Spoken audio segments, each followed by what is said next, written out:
Welcome to your Canadiens Connection on Rocket Sports Radio. We are proud to be the trusted source for all things Habs for more than a decade. This is the Canadiens Connection podcast.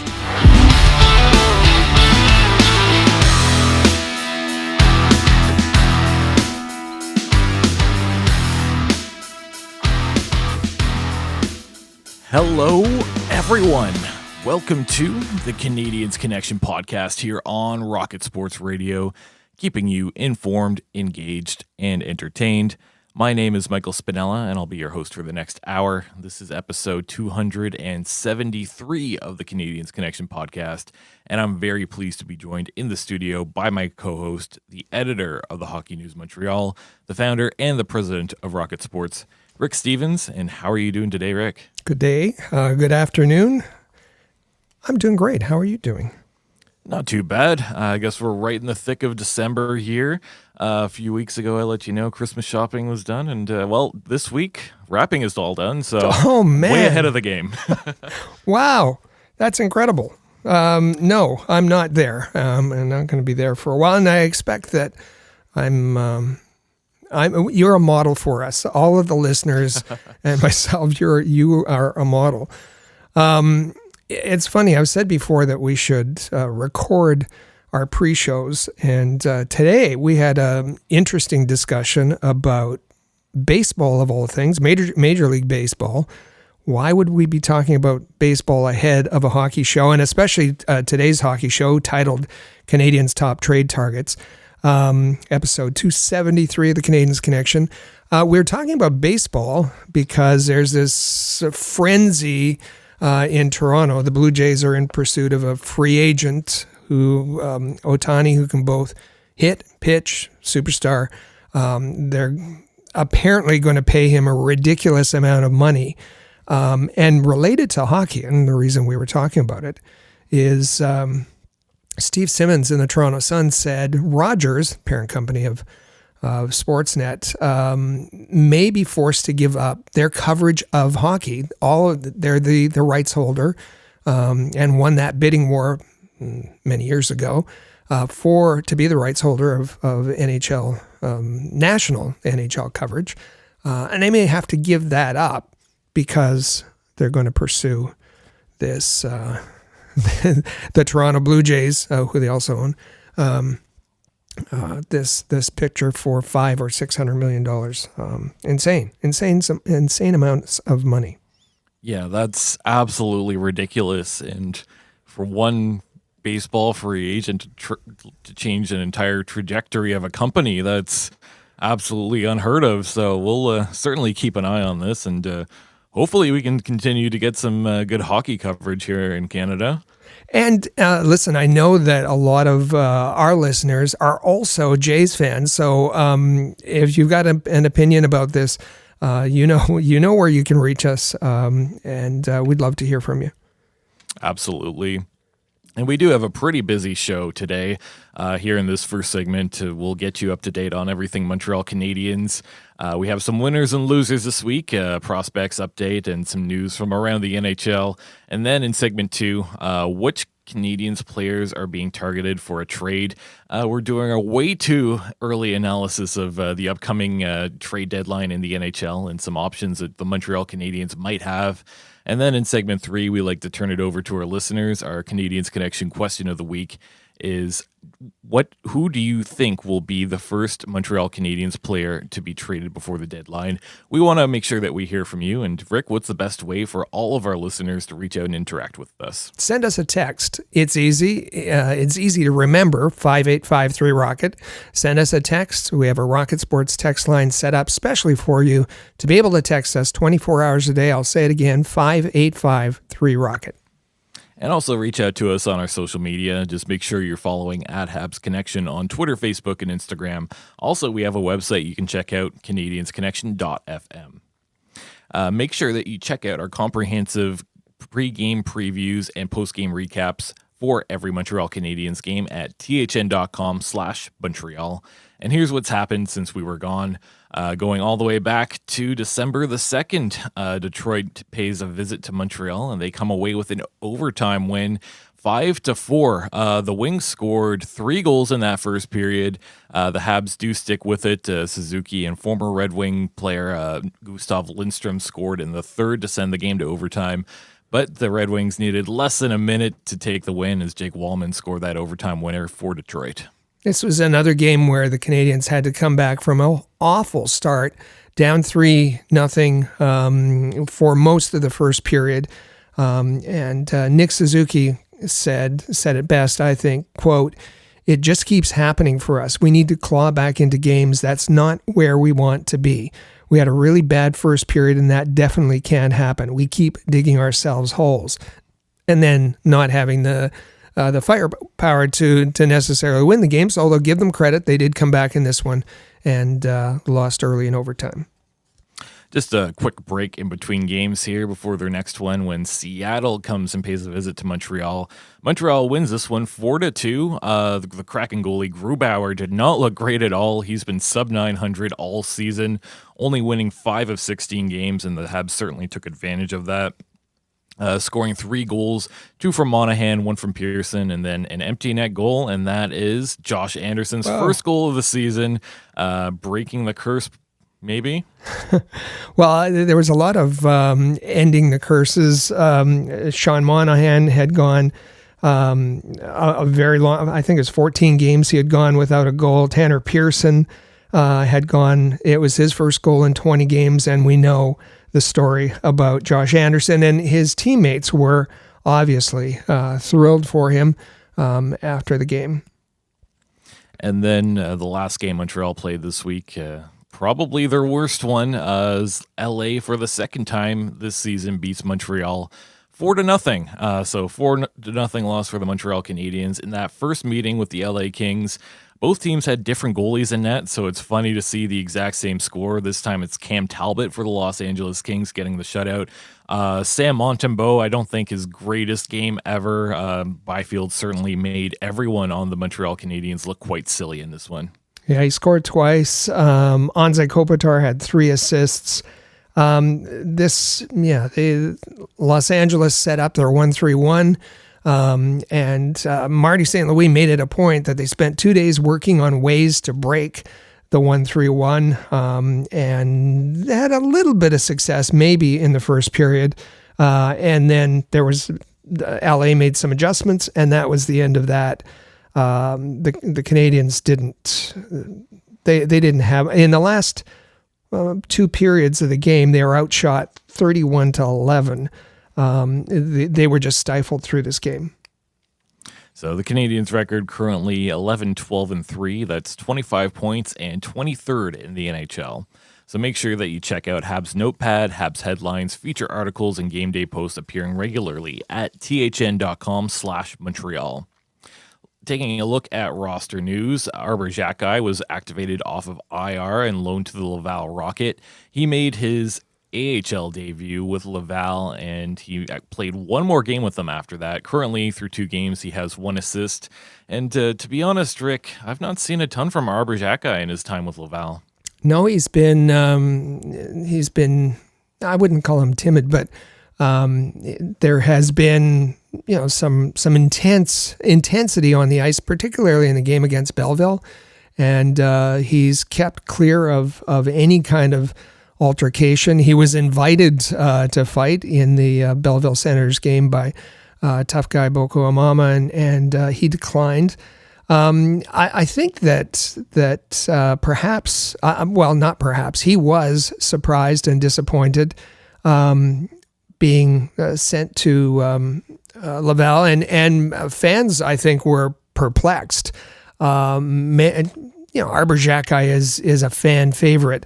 And some fans, said, well, maybe it was just a short conditioning stint, given that he was injured and some time away and recovering. But we were given confirmation that Xhekaj is not in Laval for conditioning purposes. Here's the quote from Arber Xhekaj after his first practice in Laval. Quote, "I think it was a little bit of a surprise, but the things they told me definitely made sense from their point of view. They want to see me play a lot of minutes and develop my game. Obviously, I've been hurt. I haven't been in the lineup. So it's only for my benefit. And what he's been asked to work on is his defensive game, and to maybe play a little less aggressively, and stop taking bad penalties. So he registered his first AHL point. He'll play his third AHL game later this afternoon. And we're told that he'll meet with the media post-game. For the first time, they've kind of kept him sheltered in his first two games, but against Belleville and Hartford. But today, a second game against Hartford, he's expected to meet with the media. And another defenseman is close to making a return, as David Savard is very close to coming back into the Montreal lineup. He's been out for about a month with an upper body injury. So it was the 23rd of October that David Savard was injured, playing in a game against the very same Buffalo Sabres. Didn't fly to Buffalo. Maybe he stated in Montreal. Maybe he'll play on Sunday, but he's getting quite close. I should circle back to Arber Xhekaj and just address something that kind of came up this week. We got questions on our text line. I know Chris G got questions about this, and it was all about a rumor started by George Laraque. George Laraque is lovable George Laraque, and some of the things he says are true, and others are all over. He's all over the map. But in trying to explain why Xhekaj was sent to Laval, George said that Marty ripped into Xhekaj for being too aggressive and for taking bad penalties. And that could very well be true. But then George he always seems to go a step or two beyond what's factual. And he went on to say that Xhekaj completely changed his game out of fear of not being left out, being a healthy scratch. And George then went two steps beyond and said he'd be surprised if Xhekaj doesn't finish his year in Montreal. Now, he didn't say if he thought that was by trade or whether he'd be with the Rocket, or I don't think it matters. I know for a fact that the Canadiens value George Laraque, sorry, not George Laraque, Arber Xhekaj, and what he brings to the team, the confidence he gives his players. And listen, Jayden Struble has stepped in and been terrific. He's been physical. He's a great skater. But I think I don't know that the Canadiens are ready to say, Jayden Struble is the replacement for Arber Xhekaj. I think that George went a little too far there. So we just wanted to address that rumor that's been widely discussed this past week. Yeah, absolutely. And I'll take that a step further to say that I think Gustav Lindstrom's also looked pretty good.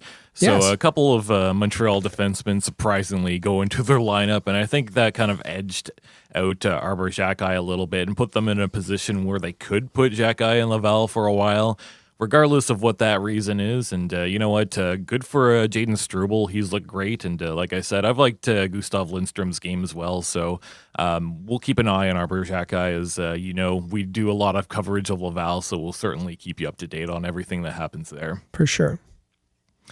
Shooting specialist Glenn Dr. Shot Tucker joined the Canadiens practice this past week.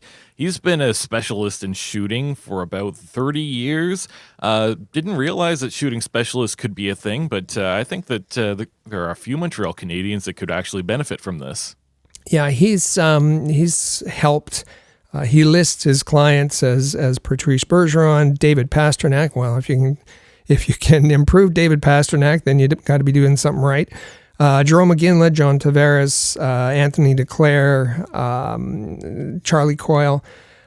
So he's been doing this a long time. He knows his stuff. The Canadiens have brought in I've been at training camps where they brought in a shooting specialist. Tim Turk was somebody they brought in several times. They've brought in skating specialists, skating consultants, but it's usually something that's done prior to the season. This was a little bit different, bringing someone in to a practice in season.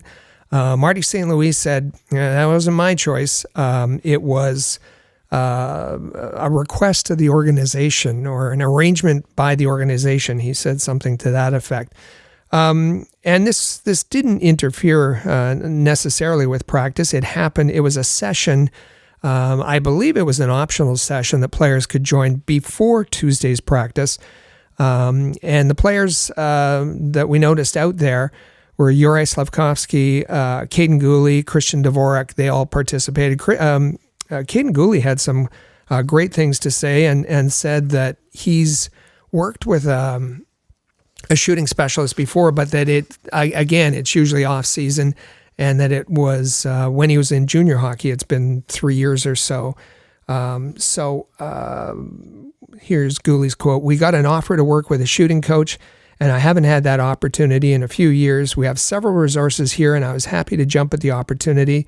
I haven't taken a course like this in 3 years, more in the summer that I find time to work on this.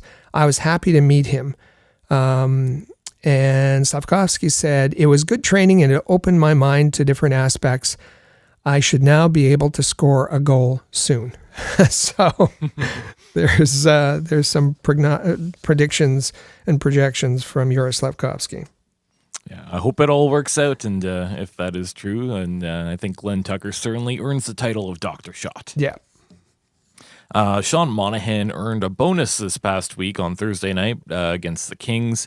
He earned $15,000 bonus. It's because he reached the 26 game mark. So nice to see that he's been healthy enough to get to 26 games, and good to see that he gets a little bonus there as well. Hopefully he continues to be healthy, because we know injuries have been a pretty big issue for him throughout his career. Last season he did have a season-ending injury, so let's hope that he can continue to be healthy. I remember when we saw the number for his contract. First, it's a bargain for the Canadiens, 1 year, and $15,000 less than $2 million, and we thought that was odd. But then there was this bonus added that his agent worked out that if he played 26 games beyond what he played last year, he'd get the bonus. He's done that. When asked about it this week, he seemed a little surprised. He had forgotten about it. But said that part of that money would go on the board, as players do when they reach an important milestone. They put money on the board if there's a win that goes to events, player events during the year. And as we are in December, Habs players made their annual Christmas visits to the Montreal Children's Hospitals, Shriners Hospital for Children, and in St. Justine Hospital this past week. So they visited nearly 400 different kids. This is a pretty important tradition. I think it means a lot to all the kids and all the parents to have the Montreal Canadiens continue to do this. A long-standing tradition started by Jean Beliveau, and the kid, the pictures and the videos are terrific. The kids' faces just light up. Not only that they get a little treat, but just having the time of the players. And the players too. They seem to really enjoy it each year. It was nice to see Kirby Dach there. Nice to see Alex Newhook there. And a really, really special event. And I should say that the Canadiens schedule makers make sure that there's a couple of days carved out in the December schedule that they can make this visit to the hospitals. And now it's a good time to get to this week's winners and losers. And now it's time for this week's winners and losers on the Canadiens Connection. So I'll start off with my picks. I think my loser and my winner both came within the same game. That was San Jose Sharks versus the Detroit Red Wings. So just to paint a little bit of a picture, scoreless after the first period, you go into the second period, Detroit goes up 4-0. And the San Jose Sharks pretty much get rid of that lead as they tie it up 4-4 Within that same period, both teams also add a goal in the third, so now tied 5-5 heading into overtime, and it's the San Jose Sharks that come away victorious. So the Red Wings, big losers this week for blowing a 4-0 lead to the San Jose Sharks, of all teams, one of the worst teams in the league. And of course, full credit to the San Jose Sharks for eliminating that lead and then proceeding to take the win away from the Detroit Red Wings. So good work, San Jose Sharks. I think they'll come in as the winner of the week despite just having an awful season. Full credit to the teal domes because they were wearing the teal buckets. Remember this year, with the white sweaters, they can have a contrasting helmet. And maybe that had something to do with that. I think it was Elliot Friedman that mentioned that online. What a nutty game. As you said, Red Wings go up by 4. There was about 6 minutes left in the second period. With the Red Wings going on the power play. So an opportunity to add to that. The Sharks scored 2 shorthanded goals on the same Detroit power play. And then as their player is coming out of the penalty box, scored another. And then tied it up with seconds left in the second period. Just an 8-goal second period and lots of excitement in the third and overtime. This is a great pick. Yes, we know that it's not about the Montreal Canadiens, but you got to be a hockey fan and you got to appreciate an exciting game like this. Yeah, absolutely. And I think this was probably the most talked about game over this past week too. Certainly the most exciting, so we definitely wanted to make sure we gave that a shout out. And without any further ado, Rick, who are your picks for this week? Well, I'm going to start with a loser. And I've got Youppi as my loser. How could you do that? You're a terrible man. Why would you pick Youppi? He's just a mascot. He's just out there entertaining. Why would you do that? Well, and maybe, I guess this is more on the Montreal Canadiens than it is Youppi. But what a terrible move.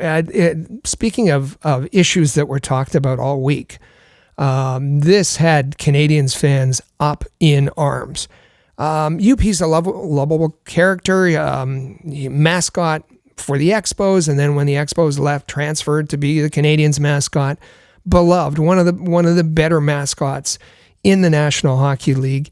And you see the pictures when young fans meet him in the corridor, in the concourse, and they get a hug from Youppi, or they get a high five. Their faces are, that's a huge memory for them, maybe even more than the game. Well, the Canadiens announced this week that when you order your tickets online,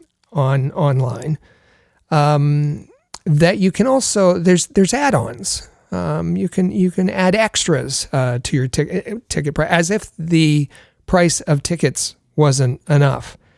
That you can do an upgrade that includes and I'll read it, a personalized in-game appearance and a gift bag that's delivered to your seat from Youppi.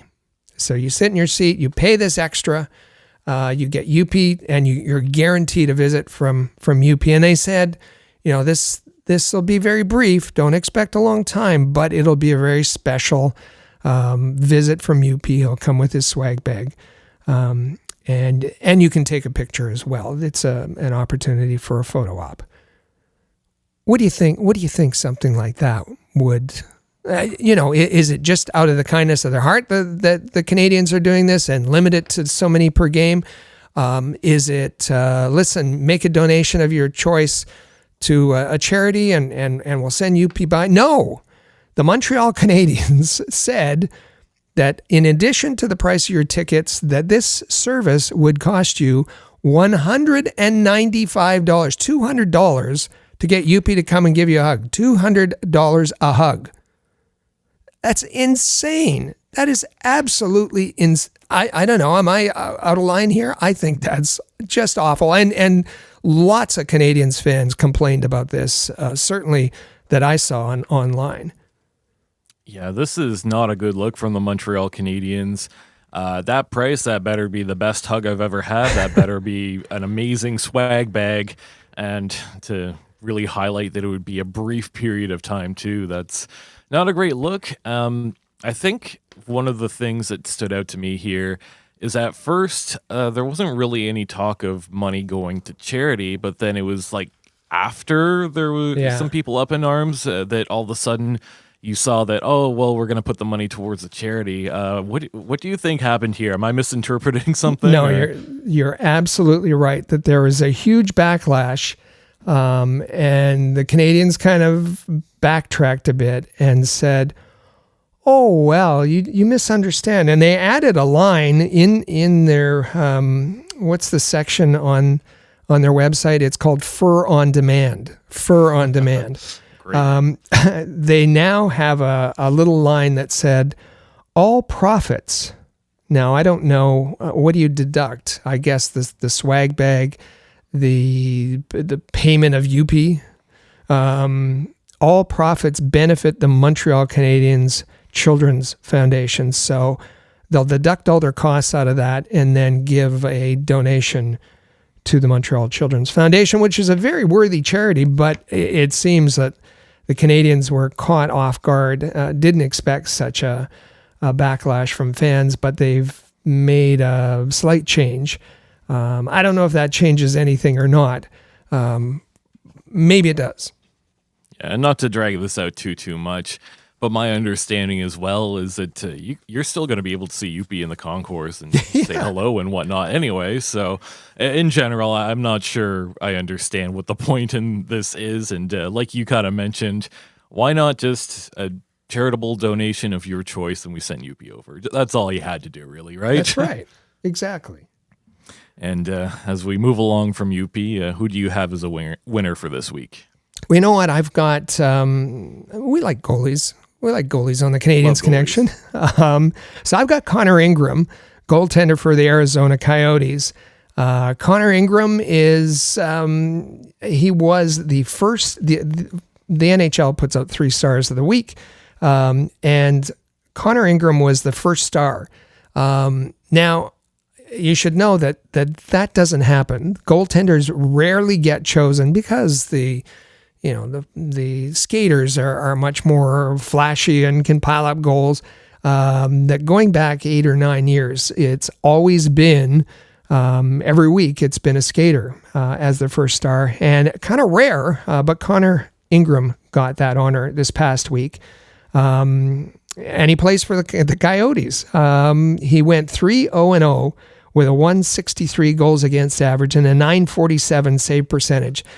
Terrific week for Connor Ingram. And Connor Ingram, he's 26 years old, a bit of a journeyman, has been bounced around, part of the NHL assistance program, worked through some issues, played in the ECHL, the AHL, was drafted by the Lightning, played in Syracuse, and then went to the Predators, and now is with Arizona Coyotes.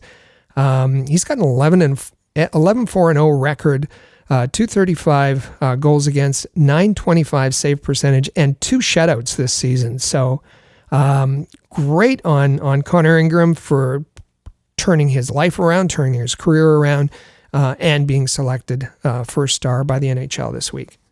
Yeah, absolutely. Very happy for Connor Ingram. I think there was an episode of Canadiens Connection last season, pretty early on after Montreal played against the Coyotes and Ingram was in net. And I thought Ingram was awful. I didn't think he looked like an NHL goalie at all. So very happy to see that he's turned things around and playing for Arizona of all teams. And just to talk about Arizona for a second here, they're going on kind of an interesting run. This Arizona Coyotes team it's very kooky, but they've done some significant things. Right now, if you want to look at the NHL standings, they are 4th in their division. They do look like they're in a playoff position. And the other thing, and Arizona was bragging about this quite a bit on their social medias, is between November and December, they have defeated the last 5 Stanley Cup champions. So they've beat the Washington Capitals 6-0, the St. Louis Blues 4-1, They beat Colorado 4-3 in overtime. They beat Tampa Bay Lightning 3-1, and once again another shutout. They beat the Vegas Golden Knights 2-0. So incredible run for the Arizona Coyotes, and that's something I didn't think I was going to be saying this season. Well, the other thing is that they have sold out all their, I think they've played 11 games at Mullet Arena. They sold, now, I understand it's a very small arena, but that's something for the Arizona Coyotes to be able to brag about. Yeah, absolutely. And on that note, I think it's a good time to get to our prospect update. It's time for the Rocket Report. The Rocket Sports Media Team is your premier source for information about the Laval Rocket, the AHL affiliate of the Montreal Canadiens, as well as Habs prospects playing in the CHL, NCAA, and leagues around the world. Bookmark thn.com/Montreal to follow our comprehensive coverage of Canadiens prospects. So each week we try to highlight a Montreal Canadiens prospect, and this week we shine the light on the Niagara Ice Dogs defenseman Deniil Sobolev, the 2021 draft pick in the 5th round for the Montreal Canadiens, 142nd overall. He's a big defenseman, he's physical, and in 24 games he's put up 7 points and 33 penalty minutes.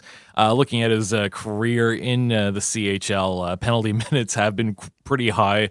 I think that Sobolev has shown a little bit of offensive talent here and there, but I think it's more about his defensive and his physical game.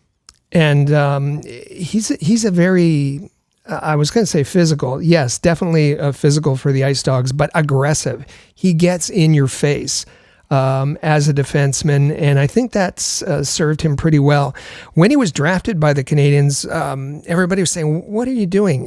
Here's a defenseman that was 5'10", 150 pounds, and kind of a, take a flyer on him. Now, he's 6 foot, 210.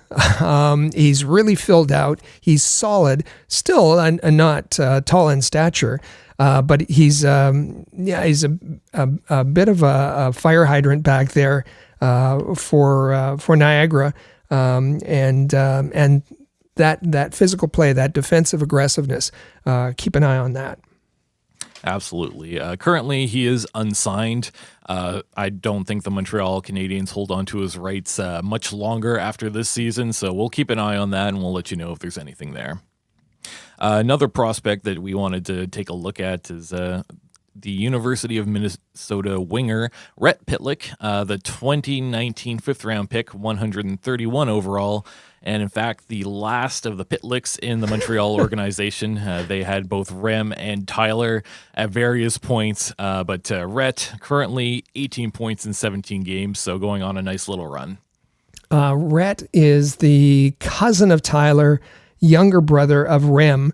A similar stature, I guess, to Rem. He's listed at 5'9", 160, smallish winger. He's gone on a bit of a tear. In the last 7 games, he has 8 goals. 8 goals in the last 7 games, goals in 7 straight games. I had 18 points. He's better than a point-a-game player. 18 points in 17 games. So, again, we're trying to focus on some of maybe the lesser lights, and bring those to your attention. But who can ignore a player, someone who can score in 7 straight games? That's pretty tremendous. Absolutely. And we'll continue to put the spotlight on different Montreal Canadiens prospects throughout the season. And we like to do that for guys that, like you said, that aren't always being talked about a ton, but I think have had a decent amount of success in their respective leagues. The Canadiens at the 2024 World Champions, it is December, so that means the World Juniors are going to be coming up pretty soon. Right now, some Canadiens prospects are on the selection camps or preliminary rosters of various countries. Owen Beck on Canada right now. The United States preliminary roster includes Lane Hudson and Jacob Fowler. It's going to be interesting to see Jacob Fowler versus Trey Augustine in net, isn't it? Yeah, I think so, and you might expect that Trey Augustine. I guess we should acknowledge that Trey Augustine has the inside track as the number one goaltender for the U.S. team. He was on the team last season, but Jacob Fowler is having a terrific season in the NCAA, and there could be a bit of a goalie competition. And even if Jacob Fowler doesn't get the number one goaltender nod, he's still going to play in important games and get great experience. And that's assuming now the U.S. has named their preliminary roster. Is there any question, Lane Hudson, he's going to be on the team? I think that one has to be set in stone, no? Yes. Jacob Fowler? Yes. I think there's a pretty good chance, yeah. Owen back on Canada? Yeah. Yes. And Philippe Michard on the Slovakia team on the preliminary roster, but we expect him to be there too when all is said and done. Who's not going to be there? Looks like one David Reinbacher, the 5th overall this past season, and one Juraj Slafkovsky, the former 1st overall. They're not going to be representing their countries at the World Juniors. And you also mentioned that one Vincenz Rohr of Austria will not be representing his country either. And now you had the chance to talk to Vincenz Rohr. A great interview, one-on-one interview with him. If folks want to see that, easy search. In our archive at CanadiensConnection.fm. You can listen to that. Great interview Michael did with Vincenz Rohr. Juraj Slafkovsky, I think pretty clear he's not going to be there. Slafkovsky has no interest. Kent Hughes didn't seem to have any interest in sending him there. David Reinbacher might be the surprise. He's playing in Europe, and maybe there was a thought that he would go and represent Austria. The thing is that Austria got relegated into the second tier after their last place finish last year. So Austria is going to be playing against France, Kazakhstan, Hungary, Denmark, and Germany. So there's really not much sense in moving him away from his club team. He'll get better experience. I think he'd get better experience there than going to the World Junior Championships. Although it would have been nice to see him. The competition level in that second tier just isn't there. Yeah, absolutely. So let's take a look at the Laval Rocket, Montreal's AHL affiliate. They've had 3 games this past week, and it's not going so well for them. Oh, no? December the 2nd, Laval goes to Abbotsford. And, going into that, Laval had never beat Abbotsford at home, and that streak is going to continue as Abbotsford wins 4-3. Both scored 3 goals in the first, but the Canucks had the final say in the third as they took a 4-3 lead, which would stand. Their next game was not until the 6th of December. Belleville comes to visit. As we mentioned, that was the Xhekaj Laval debut, and I think that's a game that Laval would rather forget. The Sens went up 4-0 heading into the third. Laval potted 2 goals. Wasn't enough as the Sens added an empty netter, and a pretty physical game as we've come to expect from these 2 division rivals. The final game this week was against Hartford as they visit Laval and win 4-3 in the shootout. The return of one Alex Belzile, and of course he scores because that's how that's going to go. I thought Jakub Dobas in net was great, making 36 saves. The game was tied at the end of regulation. The game was still tied at the end of overtime, so it goes to the shootout. And of course, Alex Belzile scores again in the shootout, one of 2 Hartford goals in the shootout. It was 3-1. The Laval Rocket had a 3-1 lead in this. Now, Hartford's a very good team. Top 5 in the standings this season in the AHL, but they just clawed back and chance after chance after chance. And Jakub Dobas was doing there was one of their goals. I don't remember which one. He made 4 saves before Hartford finally potted it. Hartford, the affiliate of the New York Rangers. You mentioned streaks. Laval is on a streak, and they've lost 9 straight games, 9 in a row. That's tough. That's really tough. And J.F. Wool came to the microphones, and he, I think it's beyond anger. He just seems bewildered. I don't know that he knows what to do. And when you're watching the games, Laval's got some firepower, and they look pretty good in the offensive zone. They are lost in the neutral zone and in their defensive zone. There's no structure. They're just giveaways and falling apart and hanging their goalies out to dry. They're last in the league, as we said last week. They're last in the league in goals allowed. That continues. And they're in a big world of hurt, even with the addition of Arber Xhekaj. Laval has not won a ton of games this season. They've only won 5 games. Their record currently 5-12-3-2. Points percentage is .341. That's 30th in the AHL. So really just a brutal season, like you said, for these Laval Rocket. Upcoming games on the 9th of December, that's today on Saturday, Hartford's going to visit them again. Quite a few days off in between their next games until the 15th of December. Laval goes to visit Lehigh Valley, and that's always a fun game as well. Taking a look at the Trois-Rivières Lions, the ECHL affiliate of the Montreal Canadiens, going one level down from the AHL. They've been pretty good this season. Last week, I think they started to struggle. And this week, a little bit up and down. On the 2nd of December, they visited Jacksonville and they won 4-3. But the very next day, they go to South Carolina and they lose 3-2. They go back home on the 6th of December, and Maine comes to visit and gives them a big spanking 6-1. Then on the 8th of December, they go to visit Reading and win 1-0. So right now, the Trois-Rivières Lions record is 13-8-0-0. I think Cedric Montminy has had a pretty good week. He's scored 3 goals in his past 5 games.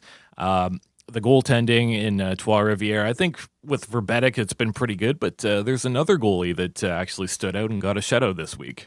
Yeah, coming from the LNHA, the fisticuff sleeves, Zach Boutelier got the shutout. I think when you watch the Trois-Rivières Lions, what they were good at earlier in the season, they had good goaltending, but they were scoring. They were scoring goals.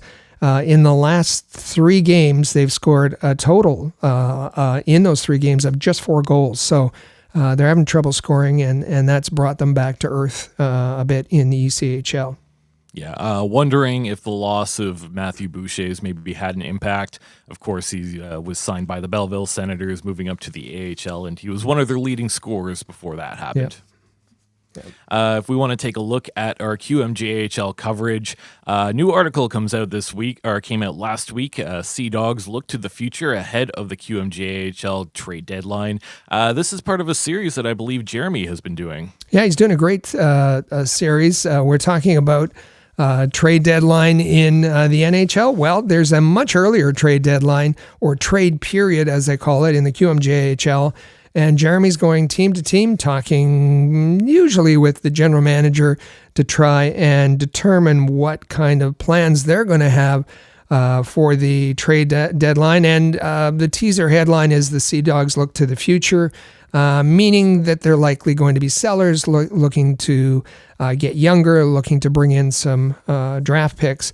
Also on the site, there's been some really fascinating articles from the Q archive from the Hockey News. And of course, Amy does her weekly wrap of players of the game, teams of players of the league, and team of the league. So all kinds of information there for you on our QMJHL site. So if you want to find all the content about Montreal Canadiens prospects, you can go to thn.com/Montreal. And if you want to find the best English language coverage of the Quebec Major Junior Hockey League, go to thn.com/QMJHL. And now we get to our quote of the week. And this one comes from none other than Josh Anderson, who scored his very first goal of the season on an empty net against the Kraken. And he's talking about the reaction at Bell Center when that happened. Yeah, I just see that support. Obviously it's such an amazing fan base. I know it can be tough at sometimes, but, they sounded like they stuck with it. And, they showed their support, and that's why I love playing here so much. Really nice. He was relieved. The monkey off his back. It's not how you score; it's that you score. And so the empty netter, a long distance empty netter, and he had his first goal of the season. And he gave credit to his teammates for supporting him through it. But in that clip, he was talking about Bell Center fans and how he said they stuck with it. Well, they stuck with him. And were supportive through it, and we're very happy that he got a well-deserved ovation for that. Is Josh Anderson back because he had a good fight and he had an empty net goal? Well, he's going to have to do more, but at least the spotlight the lamp is a little less heated on him looking for that first goal. Yeah, a step in the right direction at the very least. And now we'll take a look at some hockey news and notes from around the league just before we head into our first break. First and foremost, at the Board of Governors meeting on Monday, the NHL announced that the salary cap is on track to increase to $87.7 million for the 2024-25 season. And I'm hoping that this stays true. That is a pretty big increase in salary cap. I think a lot of teams will benefit from this quite a bit. And I'm just keeping my fingers crossed that nothing comes up and prevents this from happening. Gary Bettman said that it's going to be up $4.2 million. He said that was the minimum that it's going to be going up. So I thought that was interesting. And yes, it's a big deal given that the cap has been stagnant since the pandemic, the formula, the way it works, revenues are split 50-50 between teams and the player pool. And because the revenues were down so much, yet the players maintained their salaries and got paid, there was $1 billion deficit that the players owed the owners. And so that's all been paid back. That's why the salary cap was kept at the same level for the last 3 years. And that's cleaned up, and it'll give general managers a little bit more room to work next season. Absolutely. We wanted to do a little bit of a callback. If you remember last week, we were talking about some Slovakian reporters that came into Montreal. Well, we wanted to take a look back at the 2000 NHL entry draft, and we wonder, where are they now? If we look at that draft, Montreal actually had 2 first-round draft picks. They took Ron Hainsey at 13. He eventually left as a free agent. Didn't really spend much time with Montreal. A few picks later at 16, they took one Marcel Hossa. Again, didn't spend a ton of time in Montreal. He was later traded for Garth Murray in the 2005 season. And Rick, what's the connection here? Just continuing on with your thought about that draft. First overall, I don't know if that had ever happened before. Was a goaltender, Rick DiPietro, taken by the New York Islanders. And the Islanders may still be paying that contract, that ridiculous contract. No, it's over. But that was a really bad pick for him to go that high and for them to give the contract. Danny Heatley second, Marian Gaborik, a Slovakian player in that first round. We remember when Juraj Slafkovský was taken. Nemec was taken, Philippe Michar was taken, 3 players from Slovakia taken in the first round. Well, 2 Slovakian players were taken, Marian Gaborik and Marcel Hossa, taken by the Montreal Canadiens. And you mentioned that. I have that clip that we played of the Slovakian website that arrived here and was doing a special on Juraj Slafkovský. They got that one-on-one interview with Kent Hughes, and they interviewed Philippe Michar, and they did a quiz, which was pretty fun. Let me just play that quiz. To catch up some who didn't hear that, they stood outside. I think it was the Apravago, and approached Canadiens fans and said, "Can you identify?" They showed pictures. These former NHLers who were from Slovakia, and I was proud of the way our Canadiens fans performed. This one? Yaroslav Halak. Yuri Slavkovsky. Tomas Tatar. Zdeno Chara. Marian Hossa. Marian Gabrick. Yeah, great result. Thank you. Nicely done. Nicely done. Now, they mentioned Marian Hossa. Who they didn't mention in that list was Marcel Hossa. And as we said, taken in that 2000 draft, first round, 16th overall. Did he stick around? Did he have much of a career in Montreal? Maybe not. But he played for the Rangers, played for Phoenix Coyotes back then, as they were called, and then went over to the KHL, and I think he finished his career in Slovakia. But he played 237 games in the NHL. He played 351 games in the KHL, and his last season was the 2017-18 season in Slovakia, playing for Trenčín. What is he doing now? Well, where are they now? He wasn't much of a guy who was that physical. I shouldn't say that. He was physical, good size, 6'2", 220, but not the guy you would expect to be getting into a fight.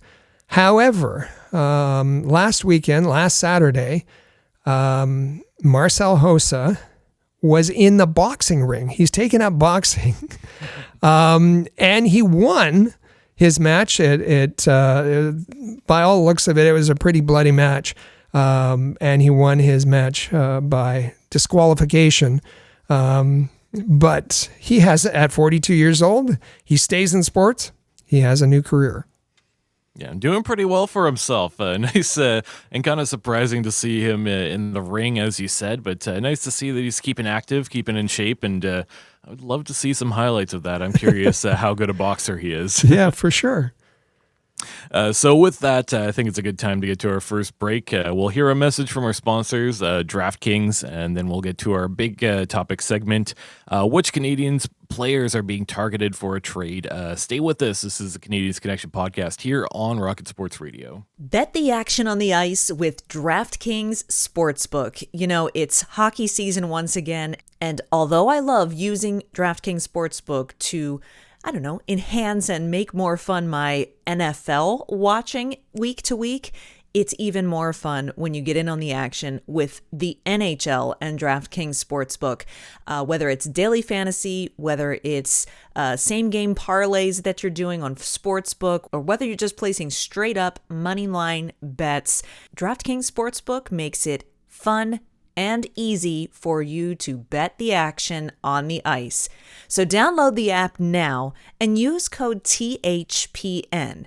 New customers can get $150 instantly in bonus bets for betting just $5 on hockey.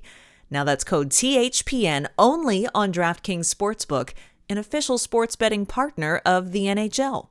The crown is yours.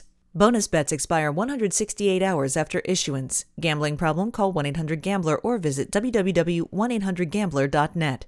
In New York, call 877-8-HOPE-NY or text HOPE-NY 467-369.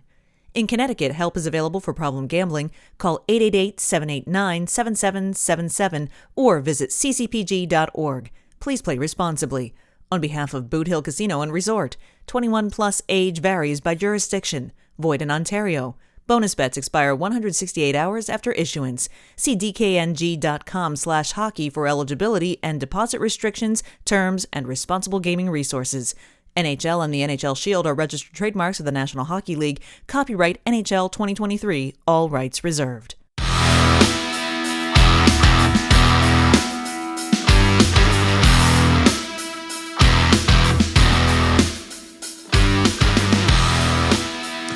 Welcome back to the Canadiens Connection podcast here on Rocket Sports Radio.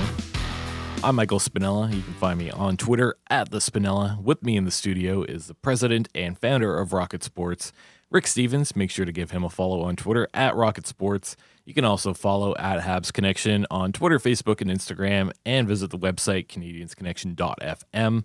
Also, just a reminder here to subscribe to the Canadiens Connection podcast in the player or on your favorite podcasting app, wherever you get your podcasts. That way you never miss a single episode, as we're here every single Saturday. And in this big topic segment, well, we're about 90 days away from the NHL Trade Deadline on March 8th. And I think the phone lines around the league have been warming up. The last few weeks, we've seen a few trades. The Canucks send Anthony Beauvillier to Chicago and acquired Nikita Zadorov from Calgary. The Sabres acquired Eric Robinson, and the Islanders picked up Robert Bortuzzo. So a lot of moves being made pretty quickly. Surprised to see how many moves have happened so far in the early parts of this season. And, it wasn't too long ago that we were hearing plenty about the Oilers scouting the Montreal goaltenders, and nothing really came from that. But how soon can we see the Montreal Canadiens maybe make a move here? I think that seeing that around the league, the trend is to start to make moves early. It'd be nice to see Montreal take advantage here. We've seen that over the last few seasons where the movement typically starts early.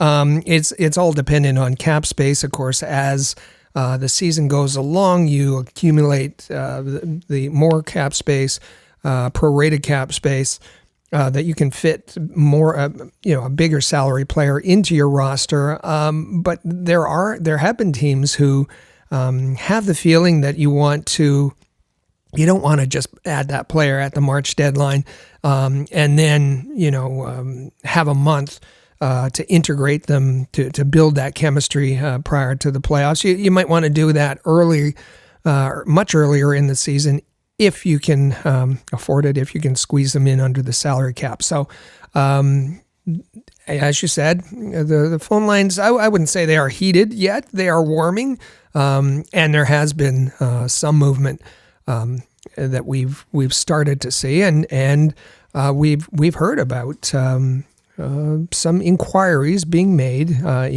to the Montreal Canadiens. Absolutely. The past few weeks, it's been all about the Oilers scouting the Montreal Canadiens goaltenders. Looks like the Oilers have decided not to bite and maybe give Jack Campbell another opportunity.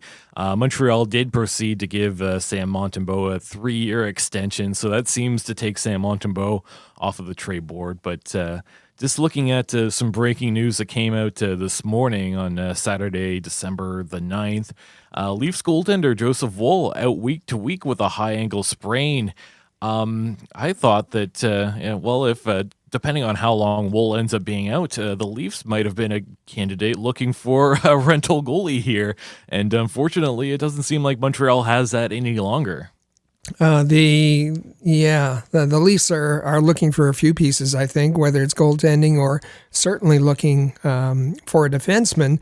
As far as goaltenders, I think you're right that Sam Montembeault is likely off, unless there's a ridiculous offer made for Montembeault, that he's likely not on the trade list. We see Jake Allen and Caden Primo on some of those lists, but one or the other. The Canadiens are not going to trade both. It's either going to be Allen if somebody's looking for a quality backup, a veteran goaltender with lots of experience, a goaltender who's won a Stanley Cup going into the playoffs, or if they want a young goaltender that they feel they could rejuvenate, perhaps, to his form that he had at Northeastern. Northeastern's going to come up a little bit later as well. So we've heard this week, Edmonton, as you said, has kind of moved on, I believe. They may still go for a goaltender, but I don't know that unless they circle back to the Canadiens. But we have heard that the Kraken have reached out and to Kent Hughes, and they've had a conversation to check on the availability. Also, the Buffalo Sabres have checked in on Jake Allen or Caden Primo. So there's going to we don't know if there's going to be movement, but there's certainly activity around the Canadiens' goaltending situation, which has been difficult, which is, isn't going to be carried out throughout the season. That three-headed goaltender situation, it's been difficult for all three of them, and difficult to manage. Yeah, certainly would be nice to see that come to an end at some point. You mentioned the Kraken and the Sabres. Yeah, both teams with, I think, some disappointing performances from their goalies. We talked about Philip Grubauer in that first segment, and he's not been great at all, so it doesn't really surprise me there that the Kraken would be a team inquiring. The thing is, and I think I kind of mentioned it a bit before, now with the Montembeault signed to that 3-year extension, no options for a rental goalie on Montreal. You're going to have to pick up some term. I wonder how teams do react to that, or if that's even really a problem. Right now, you see Jake Allen 2 more years before he reaches UFA status. Caden Primo 2 years before he reaches RFA status. I would be surprised to see, I guess, a contending team try to go out and get one of those guys and add them to their tandem based on the fact that there is quite a bit of term. But we'll keep an eye out on that one. Another thing I wanted to briefly mention here, and this does come into play for the trade deadline. Right now, the Habs have 2 of 3 cap retention spots already filled, as they retained on both Jeff Petrie and Joel Edmondson. So they can only do that with one more player, and I think they're going to have to choose wisely here, as that retention spot could really help them maximize the value on whatever players they decide to move on from. That's a very important point, and it's something we talked about when Jeff Petrie was moved. Lots of fans were, happy for Jeff Petrie, and he got to go to Detroit, and where his father had performed so well, a home for the Petrie family. Except the big issue there was using one of those cap retention slots, because that there's going to be pressure for the Canadiens if they look at trading a Josh Anderson, who comes with a big salary, a big cap hit. They're going to want to. Teams are going to want to have the Canadiens retain salary, or a David Savard or a Christian Dvorak. All of those trades more than likely are going to involve cap retention, and the Canadiens only have room for one more of those. Yeah, and just before we start to take a little dive into some of the trade bait boards from Daily Faceoff and TSN, I have a question for you, and it could be point blank, right, or you can elaborate if you want. Do you think the Montreal Canadiens are buyers or sellers this season? Sellers. Yeah, that's fair. No, and I think I know that there's much of our audience that said, well, maybe, and I get an email from our dear friend Dino, and he's looking at the points, and is there a chance? The Athletic does a good job updating their projections, their season projections, and I think at the beginning of the season they projected that the Canadiens would have a 75 point season. About a 2% chance of making the playoffs. They've updated that, given the current record, given, they run simulations is how they come up with these, based on the injury situation, based on how they performed, based on the fact that the Canadiens have played more home games early in the season. They'll play a bigger percentage of road games as we go along. They've had an easier schedule. They'll play tougher teams as the schedule goes on. Lots of different factors. And they now project that the Canadiens will end the season with 72 points.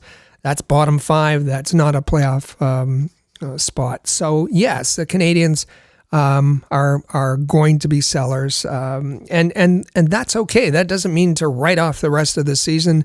Lots of things to happen, lots of things that can happen with the rebuild, lots of development with players. But this should be treated as an opportunity. And listen, I get it. There's players on this team that fans have fallen in love with, and they'll say, well, maybe, yeah, I get that he's not part of the rebuild, but Sean Monahan or Mike Matheson or David Savard or, I hope, I know that Kent Hughes isn't going to deal with his situation emotionally. Yeah, exactly. So that being said, well, let's take a look at the Montreal Canadiens on these trade bait boards. And it's interesting to say that, or to see that a team that Montreal is tied with in terms of points in the standings has quite a few players on both of these lists. Just a quick look here at the Daily Faceoff. Topping that list is one Lindholm from the Calgary Flames. Another player with a Flames connection, and Sean Monahan, is at number 2. Number 3, Tanev. 4 is Zadorov. Zadorov is now off the board, though. At 5, it's Noah Hannafin. And then at 6, they have one of Allen or Primo. Interesting that both of those are tied at number 6 on their list. And then just a quick look at TSN. Kind of similar with Elias Lindholm at the top, Tanev 2. 3, Hannafin. Number 4 is Jake Allen. So that's a pretty big discrepancy between the two. And of course, tied with Caden Primo at number 4 there. One more or two more Montreal Canadiens on this list. It's Sean Monahan at number 9. And all the way at the very bottom at number 20, you might be surprised to see one Mike Matheson. Well, it makes sense. Matheson has been, we've talked about him, very good offensively, very poor defensively, and we've talked about how Caden Gooley has supplanted him as the Canadiens' number 1 defenseman, and that transition is going to continue to take place. So why not, why not consider moving Mike Matheson? Now, I don't think that they'd be able to move both of their veteran defensemen, David Savard, who's close to coming back, and Mike Matheson. But they're certainly, for a playoff-bound team, I would expect there's more interest in a Matheson than David Savard. And, his contract is under $5 million for the next 2 years, so might be of interest. What you'll notice, especially on the TSN board, is the abundance of defensemen. 12 of those 20 players are defensemen. And I guess that makes sense for teams who want to bulk up their defense going into the playoffs. Yeah, absolutely. And I guess just quickly here, is there any surprise that after Michael Matheson was given an A to wear this season, that he would be on that trade bait list? I know it makes a lot of sense for Montreal to do that, but is there a surprise that Kent Hughes would be shopping him around, especially after putting him in a position of leadership? Yeah, I think that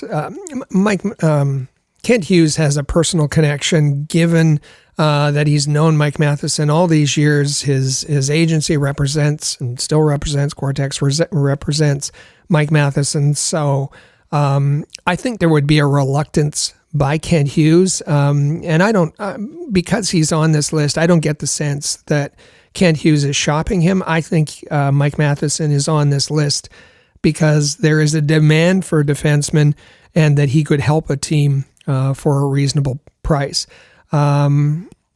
So as far as the leadership, the Canadiens have traded, they have traded players with letters on their jerseys before.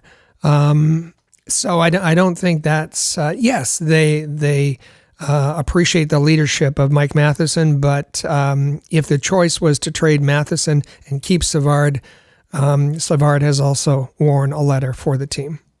Absolutely. And I know we mentioned, look, it's 90 days out from the trade deadline. Yeah, there's been a few minor trades going on, but why are we really talking about this on December the 9th? Well, put yourself in the shoes of what happened to the Montreal Canadiens last year. It seemed like going into the year, they were primed to make a huge splash at the trade deadline, and that didn't really happen. The only trade I seem to remember is moving Evgeny Dadonov in exchange for Denis Gurianov. That was a little bit before the trade deadline, but I think the prime players that Montreal was shopping around. One Joel Edmondson and one Sean Monahan, and both faced a lot of injuries that year. Monahan was shut down.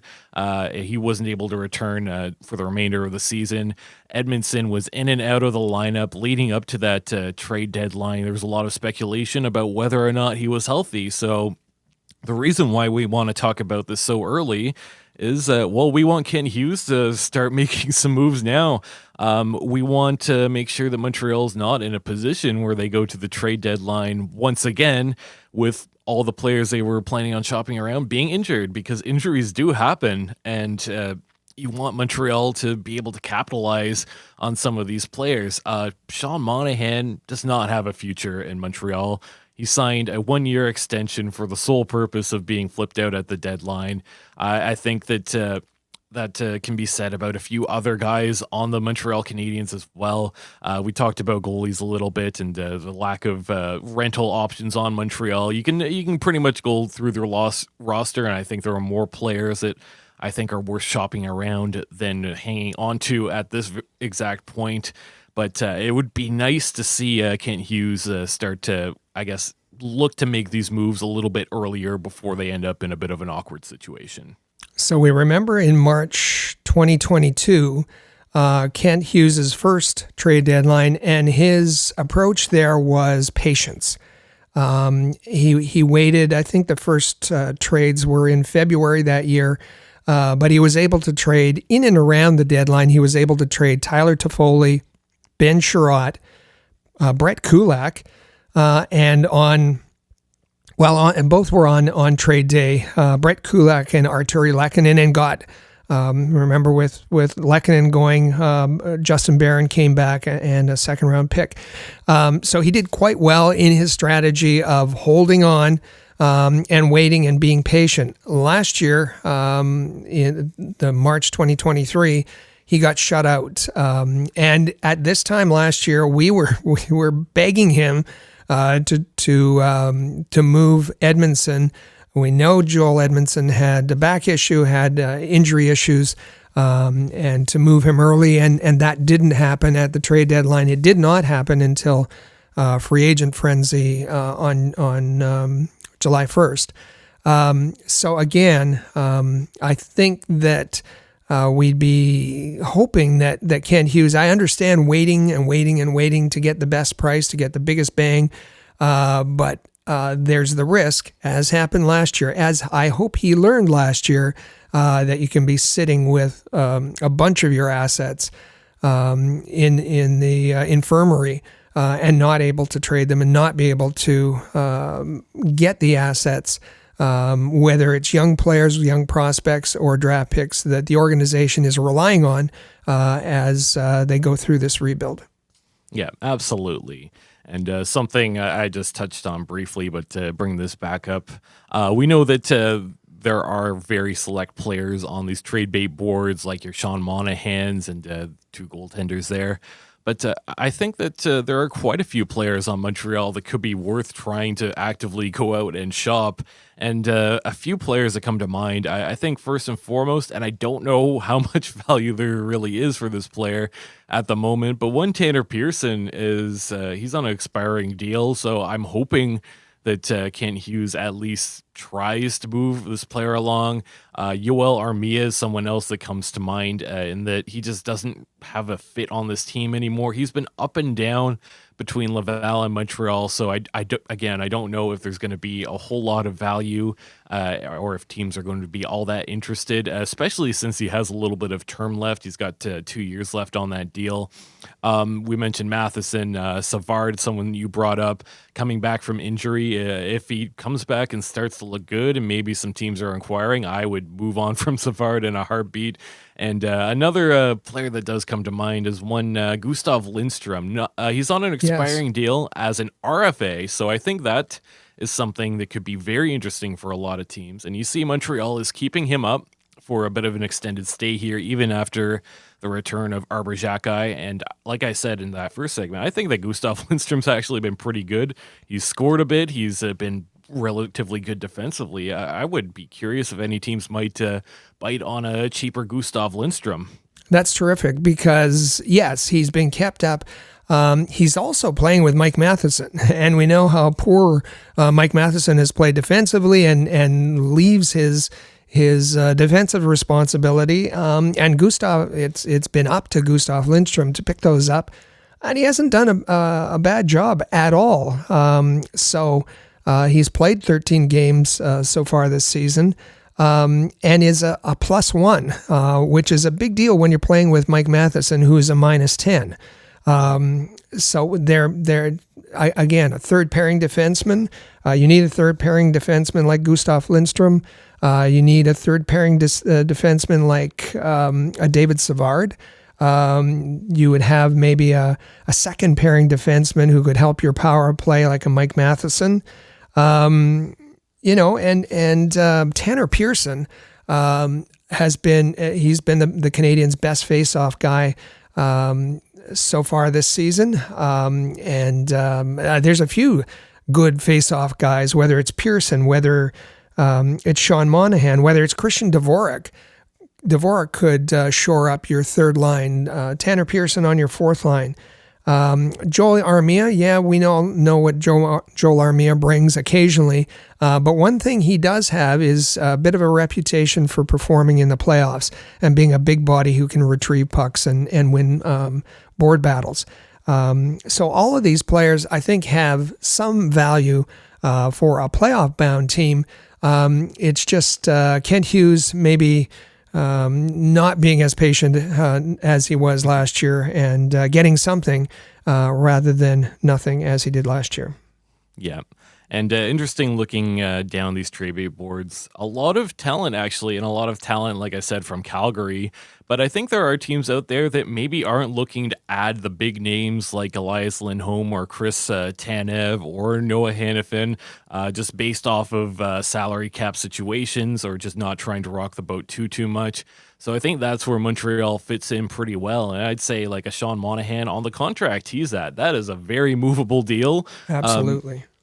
Just making under $2 million this season, so I think that's a great opportunity to capitalize there.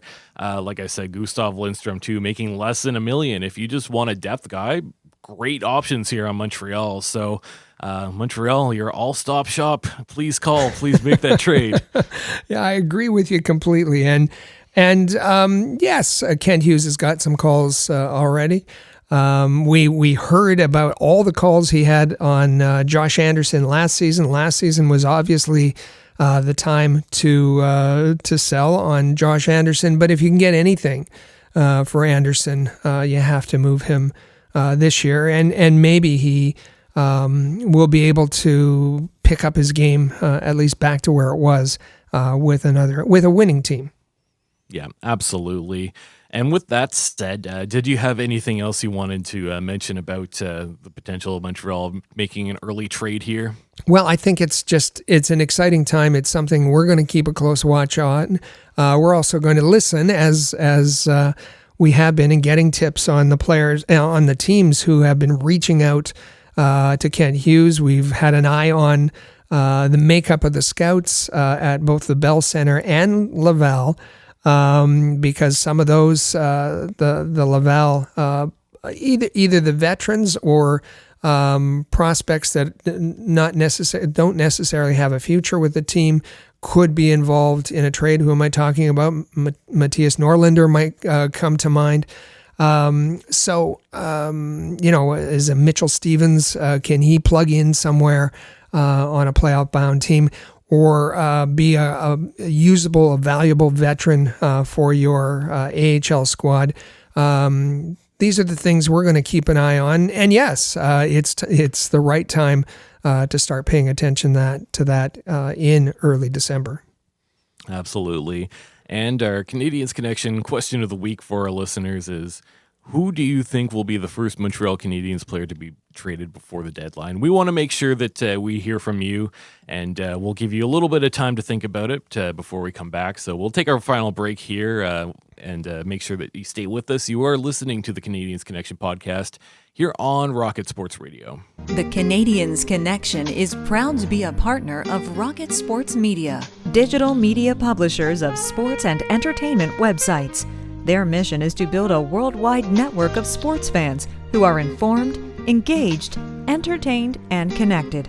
Learn more about RSM, its team, and its portfolio of brands at rocketsportsmedia.com.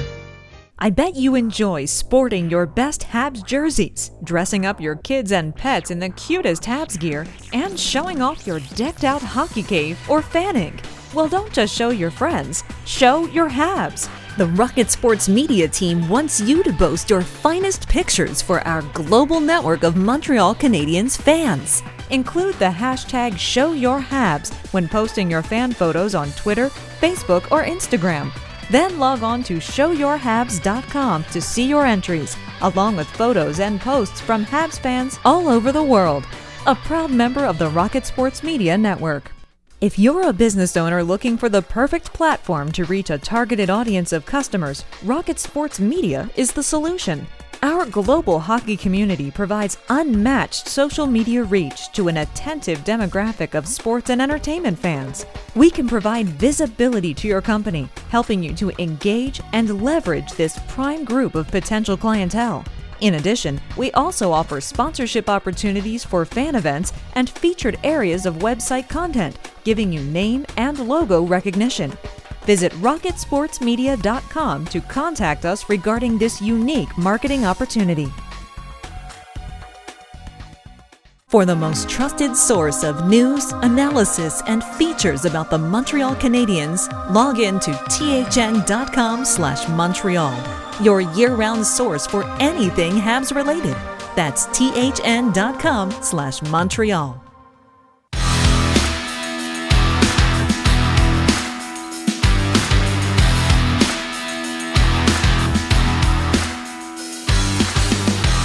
Welcome back to episode 273 of the Canadiens Connection podcast here on Rocket Sports Radio. You can follow at Habs Connection on Twitter, Facebook, and Instagram. Also, visit our website, canadiensconnection.fm. Remember to text us anytime via the Rocket Sports text line at 5853-ROCKET. That's 5853-ROCKET. And that was kind of fun. I know it's pretty early for the trade deadline, but I think we brought up more than enough points as to why Kent Hughes should probably start looking into making some moves early on. We're going to add one more player, as we talked about in the break, to our list, and that's one Jonathan Kovacevic. If the league is looking for defensemen, there's somebody who's performed at a pretty high level and can be an asset. So we'll add him to our list. Not that we want to see him move. I personally like Kovacevic. I liked him when he was with the Winnipeg organization. He's been a great add on waivers. But we'll add him to our watch list. Absolutely. And there's going to be plenty of things for Montreal Canadiens to try and watch out for this season. It's hard to keep track, and well, here's where you can find everything you need to know, and that's brought to you by Rocket Sports. You can find all the Montreal Canadiens content at thn.com/Montreal. All the coverage there in one place, game day coverage, feature articles, anything and everything you need to know, prospects coverage as well. So make sure you head over to thn.com/Montreal for your Montreal Canadiens fix. Also, if you like multimedia content, we do plenty of that. Make sure you subscribe to our YouTube channel at All Habs. On there, there's a couple shows that come out throughout the week. First and foremost, the Habs Hockey Report Show, hosted by Amy Johnson, who does a wonderful job hosting that every single week. The most recent episode, entitled Sam Montembeault's New Contract, plus Another Major Injury. Tune into that, get involved in the conversation, hit subscribe, leave a comment. Also, Amy Johnson hosts another show called the Rocket Hockey Report, so if you want to stay up to date with the Laval Rocket, that's going to be your best source. The latest episode is titled, Is Arber Xhekaj set to make his AHL debut this week? Make sure that you tune into that, and like I said, leave a like, leave a comment. Amy loves to interact with all her viewers, and make sure that you get involved in that conversation. This podcast, The Canadiens Connection, has also been put onto our YouTube channel. That comes out on Mondays. So if you're interested in checking us out on YouTube, make sure you check out the most recent episode, Montreal Canadiens First Quarter Review. Good, bad. Make sure you hit subscribe on our YouTube channel at All Habs. That way you never miss any of our great content on there. This month, we have a few live stream watch-alongs coming up on YouTube. We've done this a few times. Myself with my colleagues Nathan and Gustav have done this. I think we were about 3 streams in so far this season. So we're going to try to do that periodically as we go. And we have 2 coming up in the month of December. The next one is going to be on Wednesday, December the 13th with my colleague Gustav. That's Pittsburgh visiting Montreal, so that's going to be a ton of fun. One after that, just 5 days later on December the 18th, I'm going to be joined by Nathan, Montreal at Winnipeg. So make sure that you tune into those. We love to get to all sorts of questions. We live stream it, so come hang out, come watch this game with us. You can listen to everything that we have to talk about. And like I said, send in your questions too. We'll talk about everything that's put into that chat. And I see lots on social media, I see lots of complaints about, whether it's Gary Galley or one of the broadcasters. So put the game on, turn your sound off, and then tune in to our live stream. And you'll be there with a number of other Canadiens fans, have similar interests that you'd have. There's the opportunity to chat, to ask questions, to make comments. You have 2 really knowledgeable members of the Rocket Sports team that are there to interact with you. It's a tremendous amount of fun. A new thing that we've added to our offerings, and that's these live streams. And take my word for it, you're going to enjoy it. Thank you very much. Make sure that you are subscribed to the premier Rocket Sports Radio podcast on your favorite podcasting app, the Canadiens Connection. This one, make sure you hit subscribe. That way, you never miss a single episode as we come out every single Saturday. Also, you can check out our website, CanadiensConnection.fm. We have the full archive of every single Canadiens Connection episode. So if you've ever missed any, go back and listen. We have all the episodes up there. We are your inside link to the Montreal Canadiens. And coming up throughout this week, we have a little call to action for some of our listeners who might have some questions for us. Rick, what can you tell all of our listeners about this? Well, the Rocket Sports team is, we all have different specialities. And this season, we brought on a medical doctor who's our medical consultant. He was on several weeks ago. Talking about Kirby Dach's injury, and was able to explain things in terms that we could better understand about the effect of his injury, about his recovery, about his surgery. So Dr. Steve, as we affectionately call him, is coming back on one of our future episodes. And do you have a question for Dr. Steve? Is there a particular injury? Is there something about the surgery? Does it relate to Alex Newhook? Does it relate to perhaps Cole Caulfield and his recovery from shoulder surgery?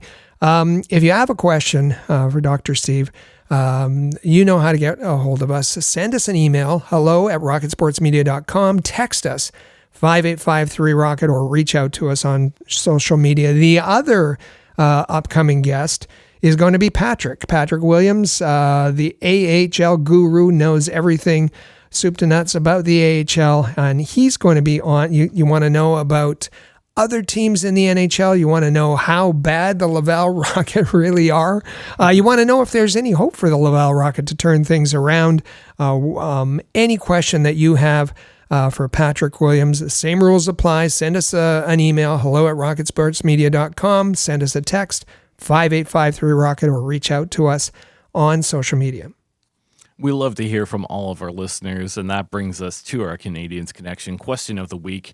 We ask everyone, who do you think will be the first Montreal Canadiens player to be traded before the trade deadline? We want to make sure that we hear from you, and we get plenty of text, tweets, emails from all of our listeners. So we love to hear from you guys, and we hope to continue hearing from all of you. Anything that you have to say, make sure, like you said, hello@rocketsportsmedia.com, or text us 5853-ROCKET. You can also find us on all of our social medias, just at Rocket Sports on Twitter, Facebook, and Instagram. Also at Habs Connection on Twitter, Facebook, and Instagram.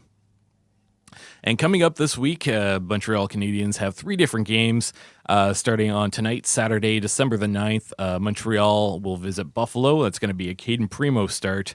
And it's a back-to-back, as on December the 10th, Nashville comes to Montreal. A few days off before the next one, and that's going to be Pittsburgh at Montreal. That's going to be our live stream watch-along, so make sure you keep an eye on social media as we'll post our link and all the information you need to know on where to find that and join us. So that's going to be a wrap for us today. Thank you all for listening. Make sure that you subscribe to the Canadiens Connection podcast in the player or on any of your favorite podcasting apps. You can also share it on social media if you like what you heard.